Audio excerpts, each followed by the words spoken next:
Hello guys and welcome to the channel. Today I'm going to show you how you can perform reverse Google image search on your Redmi A1 Plus.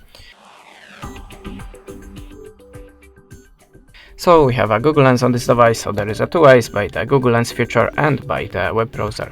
Now I will show you the first method. So we have to open the Gallery app and now choose the photo that you want to search in the Google, like this one. And now just tap simply on the Google Lens icon and all the process starting automatically. You can see the similar photos here. That was the first method. Now the second one, we have to open the web browser. Now tap on the three-dot icon, choose desktop site, is very necessary, and tap on the camera icon. Now choose upload a file, and choose the photo like before.